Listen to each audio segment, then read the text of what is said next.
Endrunde im Duell der Dauercamper. Heute müssen die 3 Parzellen fertig werden. Doch kurz vor dem großen Finale ist davon noch nicht viel zu sehen. Ach, meine Freunde.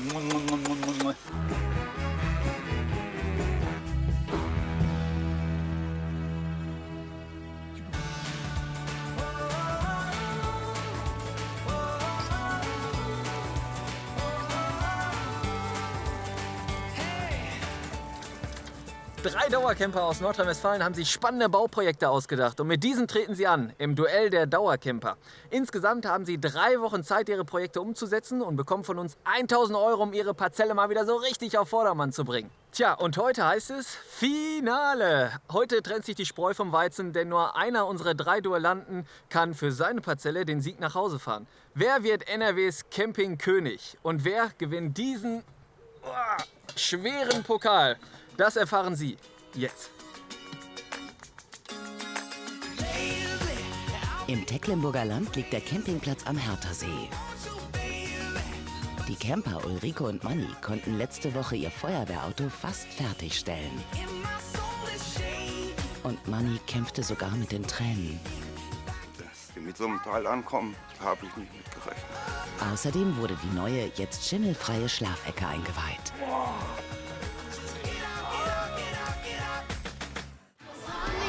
Am Niederrhein, 10 Kilometer von Schermbeck entfernt, der Campingplatz Wachtenbrink. Gemeinsam haben Sabrina und Papa Peter die Philosophenbank fertig gebaut. Auch Palettenmöbel und Hochbeet stehen schon. Ich glaube, du wirst eine Bohne. Kann aber auch eine Gurke sein. Mitten im Münsterland, auf dem Campingplatz Brockmühle, hat Dauercamper Erwin zusammen mit Sohn Thomas und Kumpel Heinz in den letzten Wochen ordentlich geschuftet. Hätte er nur auch besser Maß genommen. Sind wir da mitten auf dem Holz? Nee. Ja, das ist aber vielleicht eine Scheiße jetzt. Aber es gab auch Erfolge. Erwin hat eine neue Freundin, Marlene. Münsterland, 34 Grad. Bei Erwin soll heute alles fertig werden. Ja, der hat auch einen Sinn für Mode anscheinend. Ja? Nicht nur für Blumen, sondern auch für Mode. Erwin? Thomas, Heinz, könnt ihr mal eben mit ausladen, damit wir hier ein bisschen in die Gänge kommen? Zusammen. Ja, ich fasse das schon langsam an. Ich weiß das. Nix, das mach ich. Da kommt an meine Lok kommt keiner dran. Das ist mein Heiligtum, die Lokomotiven. Wir fangen an mit der Rückwand. Da legen wir die erste Strecke und wir arbeiten uns dann nach hier rüber, so langsam. Hier hinten einen Bogen, rein. Wie machst du das mit dem Weg hier? Da musst du auch noch einen Das Weg. interessiert mich erst gar nicht. Ich habe da drüben noch Parkmöglichkeit. Da, wenn die Leute hier Ja, kommen, die sollen doch kommen. die treten doch nicht alles Über die Gleise kaputt. darf man doch treten. Da ist Betreten der Gleise erlaubt in dem Fall. Ja, aber nicht auf die Züge, ne? Die Züge stehen ja auch nicht im Weg, die stehen die woanders, die stehen dann am Bahnhof. Die Modelleisenbahn sollte ursprünglich durch das Blumenmeer fahren. Aber Erwin hat seinen Plan kurzfristig geändert. Wir machen praktisch mehr oder weniger mal eine Probestrecke, weil ich es nicht mehr schaffe, quer durch den Garten zu fahren. Das ist zu aufwendig. Das muss ich dann im Nachhinein machen. Ja gut, aber ich sag mal, ist doch klug. Ist doch eine kluge Entscheidung, jetzt zu erkennen, das Duell neigt sich dem Ende. Bevor ich jetzt gar nicht mehr meine Eisenbahn aufbaue, oder meine Lokomotive, mache ich zumindest eine kleine Teststrecke. Ist doch eine gute Entscheidung. Hinter Erwins Wohnwagen ist eine hübsche Wildnis aus verschiedenen Pflanzen entstanden. Im Vorgarten hat Erwin eine neue Terrasse und ein neues Vorzelt gebaut. Zu guter Letzt möchte er heute ein Blumenmeer pflanzen, durch das seine geliebte Modelleisenbahn fahren soll. Geht mir schon am Sender hier, alles voller Knicke hier. Yes, nee. Die Jungfernfahrt steht kurz bevor. Das können wir so lassen, das ist akzeptabel.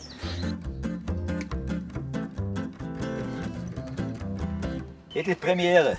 Ja, ich bin sehr skeptisch, weil ich das nicht selber aufgebaut habe.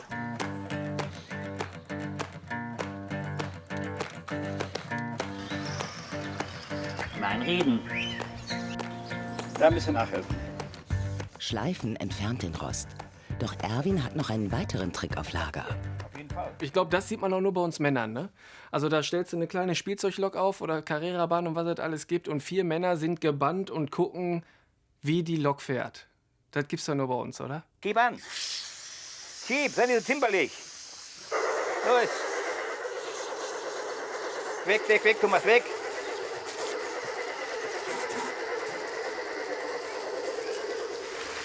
Das Wasser löst den Schmutz in den Kontakten, dann reibt sich das und wird immer lockerer und dann gibt das besserer Kontakt nachher.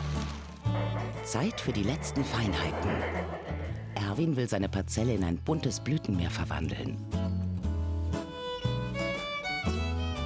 Jetzt kommen die Bagageschlepper. Erst eine Seite einhängen und dann gucken, probieren, dann die andere. Doch damit ist Erwin noch nicht zufrieden. So ist gut. Ich habe hier vorgezogene Blumen, die ich selber gezogen habe. Die haben aber dermaßen Verspätung. Die kommen ja nicht, also nicht früh genug raus. Guck mal da hinten, da ist doch nichts am Blühen da hinten. Das ist alles grün, nur grün, das ist doch nichts. Ich muss also dazu kaufen. In einer nahegelegenen Gärtnerei besorgt sich Erwin die Blumen für seine Parzelle. Schnell wird er fündig. Aber eigentlich gefällt Erwin hier ja auch alles. Ich habe die Tränen in den Augen, wenn ich diese Blütenpracht sehe. Bin ich überwältigt. So was Schönes. Ganz toll. Liegestuhl holen gehen und dann liegen bleiben. Gar nicht mehr aufstehen. Ach, meine Freunde. Ja, man sieht einfach, der Erwin, das ist ein Mann, der hat genug Liebe über, ne? Ja, küsst die Blumen, küsst seine neue Freundin, ja. Wobei, da wissen wir ja noch nicht ganz. Da müssen wir mal gucken, ob er da noch den letzten Schritt machen kann. 65 € investiert Erwin noch einmal in sein Blumenmeer. Dafür gibt es 20 bunt gemischte Blumen. Seine Blütenpracht muss er nun noch platzieren. Aber Erwin kämpft mit der Hitze. Oh, was bin ich jetzt geschwitzt. Jetzt muss ich mir erst mal umziehen. Sonst erkennt mich ja keiner mehr wieder. Habt ihr alle Blumen schon drin? Alle draus aus einem. Ja, da können wir schon anfangen zu baggern direkt. Mit den Blumen will Erwin seine Parzelle aufhübschen. Aber auch seine neue Liebe beeindrucken.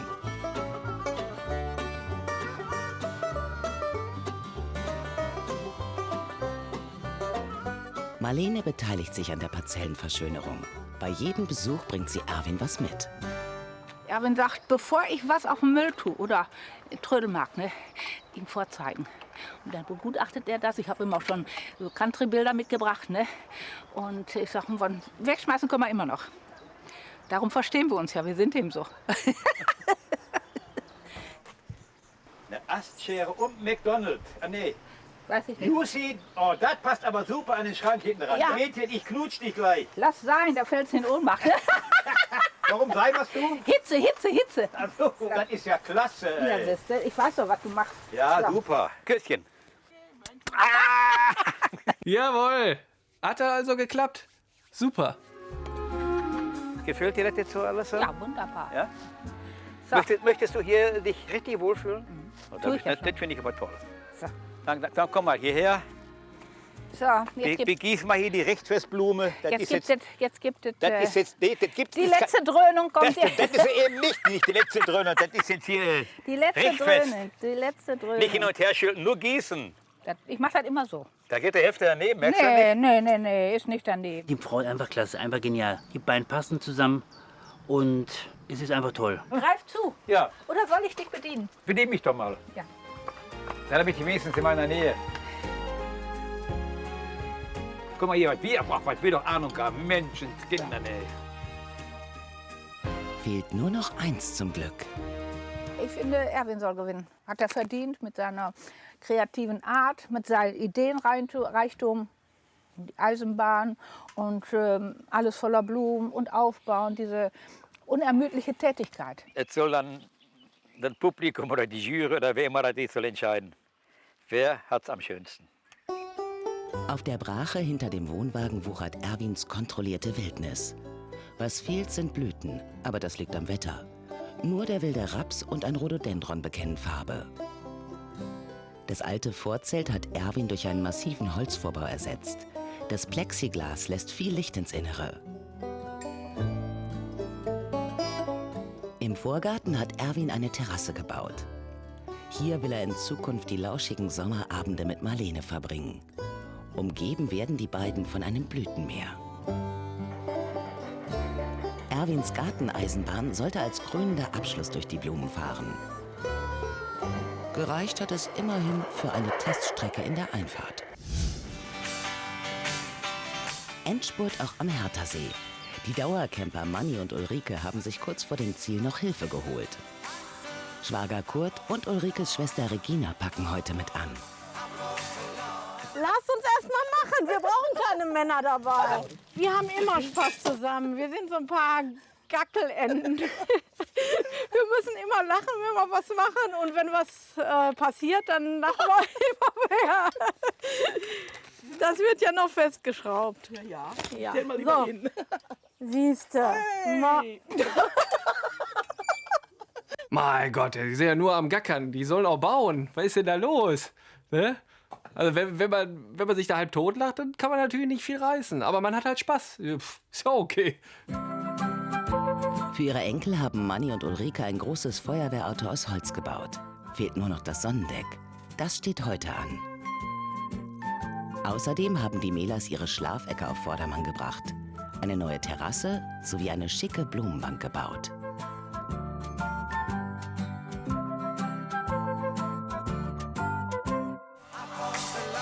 Während die Frauen noch mit den Gartenmöbeln hadern, kümmern sich Manni und Kurt um das Sonnendeck. Alles, was die Ulrike sagt, mache ich auch. Oder fast alles. Und für echtes Glamour-Feeling wollte Ulrike nun mal Rasenteppich. Der hat nur 5 € pro Quadratmeter gekostet. Wow, das ist schön.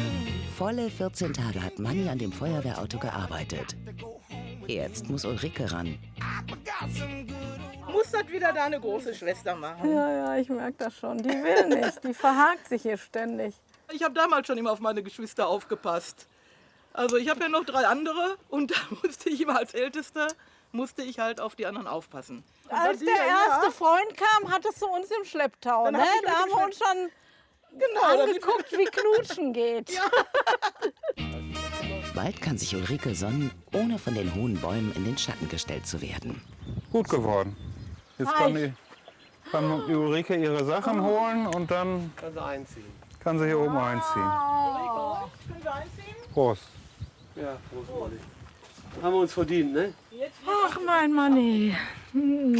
Das hast du toll gemacht. Dankeschön. Ja. Fehlen nur noch die neuen Gartenmöbel im Glamping-Paradies. Auch die waren ein Sonderangebot und haben gerade mal 40 € gekostet. Das ist eine wahre Wucht, was hier oben passiert ist. Kein Feuerwehrrot, sondern schön grün, Blätter, Windfang hier dran, meine schönen Stühle. Also ich werde mir das im Sommer so toll machen. Ich freue mich drauf. Auch die Enkel Julian, Bastian und Fabian freuen sich über ihr neues Feuerwehrauto. Da im Endspurt aber jede Hand gebraucht wird, heißt es jetzt für die Nachwuchsfeuerwehrmänner Blumen pflanzen statt Brände löschen. Die hier in der Ecke oder wohin? Komm, wir packen die einfach mal so erstmal so gucken, ne, wie das aussieht.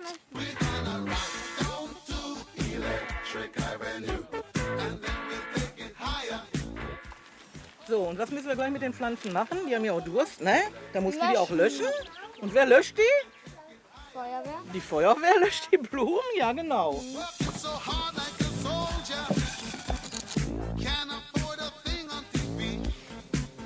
Ein bisschen, genau. Was braucht ein echter Feuerwehrmann unbedingt? Richtig, eine Feuerwehrstange. Auch an die hat Opa Manni gedacht. Julian auch? Komm, ich helfe dir. Ui, super! Ja, das macht sehr Spaß. Von den 1.000 € Startkapital ist nichts mehr übrig. Doch zum Glück hat ein Bekannter den Mehlers die gebrauchte Rutsche geschenkt. So, wer möchte denn als erster rutschen? Ja, los, dann zack. Alle Mann runter. Also wenn ich mir vorstelle, ich hätte als Kind so ein Feuerwehrauto bei mir in meinem Garten oder auf meinem Campingplatz gehabt, da wäre ich genauso ausgerastet wie die Kinder gerade. Also, boah, toll. Das ist so nicht klar, wie es Wenn ich sehe, wie die da rutschen und wie die mit dem Feuerwehrauto spielen, würde ich sagen, der Stress hat sich auf jeden Fall gelohnt. Also besser geht's gar nicht. Also müssen wir uns ja noch mal in die Erinnerung holen. Der Manni hat das ja alles schon mal mit Lego vorher aufgebaut und geguckt, ob das alles so passt und so. Und jetzt muss man wirklich sagen, Respekt, MacGyver Manni, also ist ja der Knaller. Also das hat alles genau so bei der Feuerwehr geklappt, wie er sich das vorgestellt hat. Hut ab. Nach 1000 Schrauben, 60 Metern Holzbalken und 32 Quadratmetern Holzpaletten Juhu, wir sind fertig! Gut, mach den Grill an! Ja, sofort, warte. Mir wird die Arbeit richtig fehlen, glaube ich. Irgendwas müssen wir demnächst wieder umbauen. Aber ich weiß noch nicht was. Oh, ich habe da schon Ideen. Du hast schon wieder Ideen, ne? Ja. Ja. Eigentlich habe ich erst mal die Nase voll. Vor einigen Wochen hatten die 3 Enkel kaum Platz zum Spielen. Jetzt ist das neue und selbstgebaute Spielparadies im Stil eines Feuerwehrautos der Hingucker.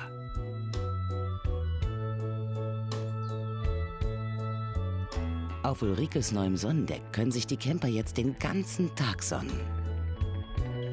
Die Terrasse war mit dem alten Teppich und den Plastikblumen nicht gerade gemütlich. Jetzt lädt hier die neue Blumenbank zum Verweilen ein. Im Wohnwagen war die Schlafecke der Mählers zwar mit einem Wasserbett ausgestattet, allerdings im Stil der 70er Jahre. An der Decke wuchs versteckt der Schimmel. Jetzt ist der Schimmel bekämpft und die alten Schränke haben einen modernen Anstrich bekommen. Das Bettgestell des neuen Wasserbetts ist mit weichem Teppich gepolstert.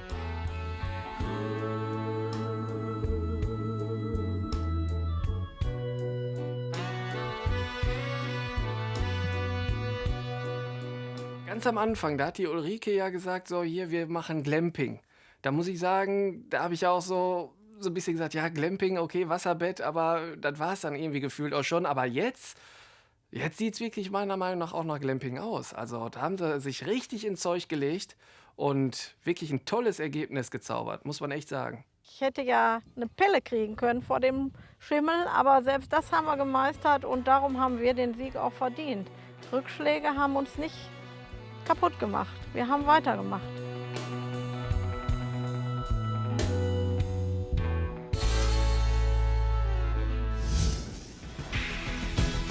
Letzter Bautag auf dem Campingplatz Wachtenbrink in Schermbeck. Die letzten Handgriffe sind im Endeffekt nur Blumen einpflanzen, verteilen und die Deko verteilen und dann haben wir es auch schon geschafft. Und das waren die Projekte von Sabrina und ihrem Vater Peter. Sie haben eine neue Terrasse aus Holz angelegt und Gartenmöbel aus Paletten gebaut. Der Holzlook zieht sich auch bei Sabrinas neuer Philosophenbank durch. Außerdem haben sie die Regentonne mit Holz verkleidet und ein Hochbeet gebaut. Ebenfalls aus Paletten. Bei den letzten Arbeitsschritten packt auch Sabrinas Freundin Jana wieder mit an. Wenn das mal nicht gemütlich ist. Hast du schon mal nach oben geguckt? Wie nach oben geguckt? Ja, nach oben. Gibt was Neues. Ja, da nicht. Da am Haus. Okay. Oh, geil. Wann hast du das denn gebastelt? Mach so zwischendurch. Okay. Palettenbrett, angezeichnet, zusammengeschraubt. Boah, das sieht voll geil aus. Hammer. Danke, Vater. Oh, bitte, Tochter.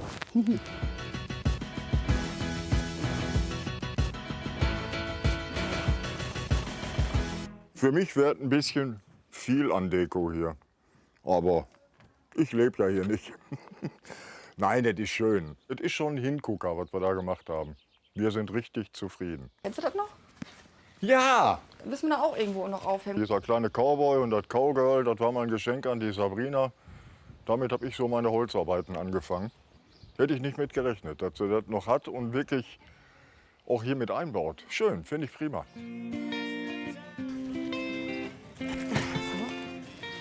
Ich sehe ja da in meiner Tochter immer wieder ein Stückchen von mir. Und das macht mich natürlich stolz, dass ich weiß, ich konnte einiges weitergeben. In Sabrinas Leben hat sich aber auch noch was anderes getan. Was ist denn mit dem Tobi? Tobi? Der ist ja schon sehr nett, oder? Der ist sehr nett. Ja. Tobi ist jetzt mein Freund. Da hatte ich auch noch einen Freund. Ich höre immer, wir sind das Duell der Dauercamper, aber ich habe das Gefühl, wir sind gleichzeitig auch noch eine Single-Show hier. Das hat ja alles geklappt. Tolle Projekte, die Leute haben ihren Partner und Partnerin gefunden. Der Wahnsinn. Bei mir hat sich in den letzten Tagen, Wochen ergeben, dass ich jetzt nicht mehr Single bin. Und das ist großartig. Und ja, also das ist halt noch in den Anfängen. Ne? Man muss halt immer noch den Ball flach halten.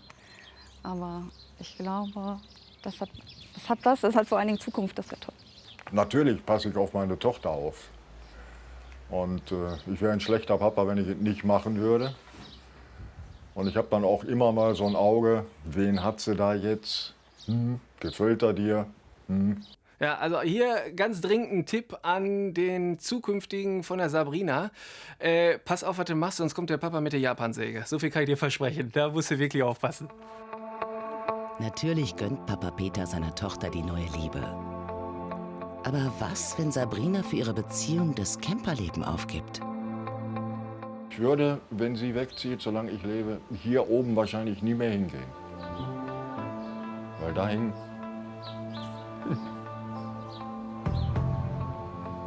Da hängt zu viel Erinnerungen und Emotionen dran. Sabrina fliegt auf Wolke 7. Nicht nur sprichwörtlich. Ich habe den großen Wunsch, wenn das hier alles fertig ist, hier einmal drüber wegzufliegen und dann ein Bild zu machen, mir von der Parzelle. Und dementsprechend hat dann mein Vater mir auch einen kleinen Wunsch erfüllt, wie auch immer, also mir eine Überraschung gemacht. Und zwar hat er mir mich in Form eines Flugzeuges einen Blumenkasten gebaut. Das ist eine total geile Idee, also da wäre ich so nicht drauf gekommen. Im Endeffekt hätte ich das alles gar nicht machen können und hätte es auch gar nicht angefangen, wäre mein Vater nicht. Und deswegen bin ich sehr, sehr, sehr, sehr dankbar, dass wir das gemacht haben. Durch das Projekt sind beide noch enger zusammengerückt. Als Dank eine echte Campermahlzeit. Ein richtiger Igel. Er sieht knuffig aus. Ja, dann danke schön, dass ihr mir so geholfen habt. Und Prost. Projekt. Prost. Ja, Prost. Sabrina hat ja letztes Mal die Muffins serviert. Ich könnte mir vorstellen, dass dann der ein oder andere gesagt hat, hör mal, so ein Mettigel, den kannst du aber auch noch mal machen, weil jetzt ist er endlich da. Das ist ja so ein Klassiker beim Campen, ne? Und jetzt haben sie auch noch vorne die Schnauze abgeschnitten nach dem Motto, wir haben hier einen guten Riecher gehabt. Ja, den haben sie, glaube ich, wirklich gehabt mit deren Projekt. Also ich glaube, die sind auch weit vorne im Duell. Wenn man so an die Anfänge zurückdenkt, Chaos. Er bricht die Spaten reihenweise ab.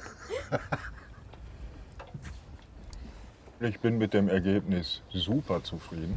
Hätte schöner nicht werden können. Ich sag mal so, hätte ich auch nicht besser machen können. Und das ist aus dem einstigen Chaos geworden. Anstelle eines Schuttbergs sticht jetzt ins Auge eine Sonnenterrasse inklusive Palettenmöbeln. Ein Zaun aus Paletten und ein Hochbeet aus dem gleichen Material.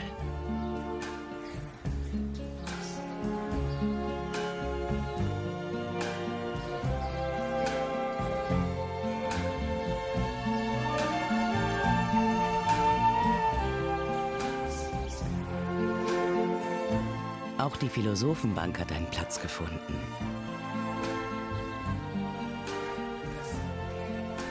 Den unschönen Wassertank haben Sabrina und Peter ebenfalls in Holz gekleidet.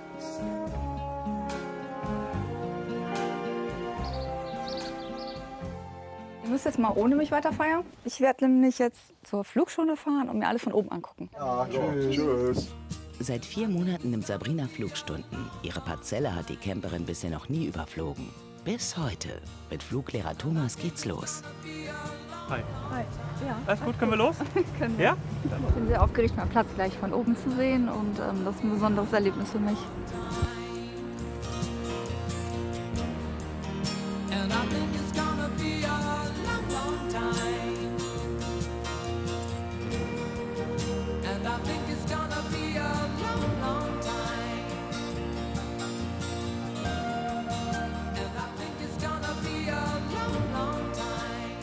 Da oben ist sie wieder, da. Sabrina, wir gewinnen! Fertig geworden sind die Wachtenbrinker Camper. Doch wird es für den Sieg reichen? 3 spannende Wochen liegen hinter uns und alle Dauercamper haben wirklich richtig tolle Projekte realisiert. Auch wenn der Weg zum Ziel für sie nicht immer ganz einfach war.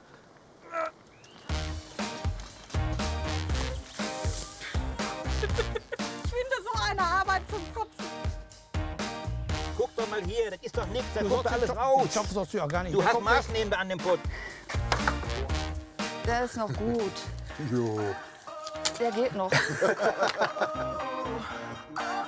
muss ich genau an. Der Baum ist im Weg, hier kann keiner sitzen. Das ist alles vergammelt darunter. Wo sind meine Handschuhe? Ich bin total schief. Schief ist Englisch und Englisch ist Ich sag doch, schief.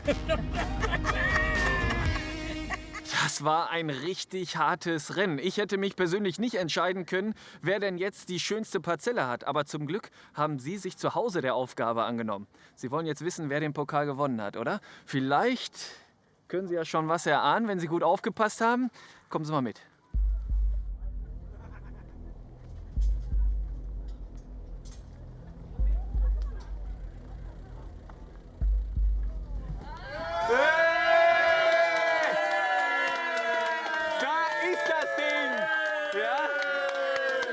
Mehler vom Herthasee hat gewonnen. Ihr seid unsere Sieger. Das Duell der Dauercamper.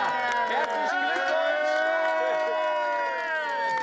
Super, hau mir den nicht aufs Kopf. Ja, ich möchte mich ganz herzlich bedanken bei allen, die hier sind. Vor allen Dingen möchte ich mich bedanken bei dem Schrotthändler. Der hat uns dieses super Feuerwehrschild gegeben, meiner Frau gegeben. Und ich möchte mich bei meinen Enkelkindern bedanken. Ja, und ich komme jetzt ins Spiel. Bei unseren Freunden, bei Bekannten, bei Facebook, die alles geteilt und geteilt und geteilt haben. Bei unseren Mitduellanten, die ich ganz toll finde und die hier sind. Ich freue mich schon auf den Tag. Wir werden bestimmt viel Spaß haben. Sehr schön. Wer hat Hunger? Ja. Dann sage ich mal die wichtigen Worte. Das Buffet ist eröffnet. Los! Allein dafür hat sich doch das Duell schon gelohnt, oder? Greif zu, greif zu. Dankeschön. Guten Appetit! Ja, genau. Guten Appetit.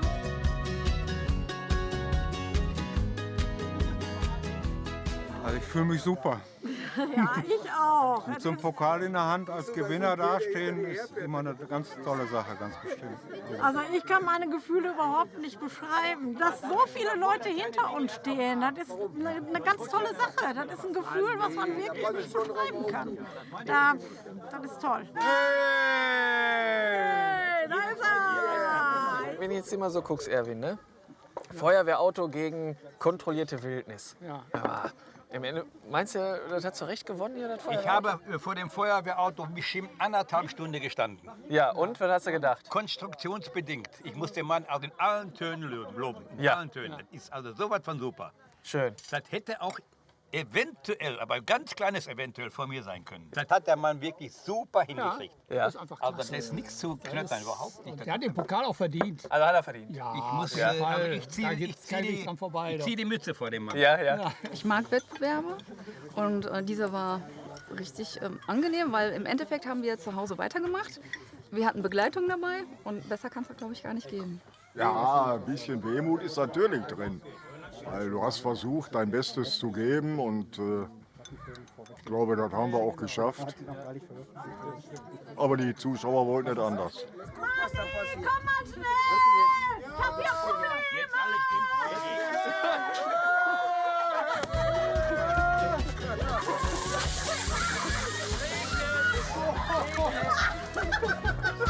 Aber ein Schluck ist noch drin.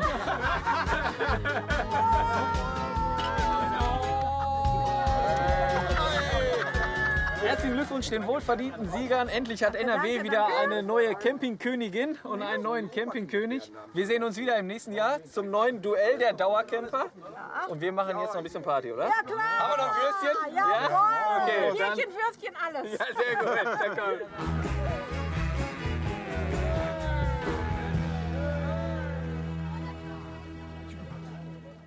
Wohnwagen, Wohnmobil oder Zelt. Wie machen Sie denn eigentlich Urlaub? Schreiben Sie das doch gerne mal in die Kommentare. Und wenn Ihnen dieses Video gefallen hat, freuen wir uns natürlich über einen Daumen nach oben. Abonnieren Sie unseren WDR-Reisekanal und ganz wichtig, aktivieren Sie die Glocke. Dann verpassen Sie keines unserer Videos. Vielen Dank fürs Zuschauen.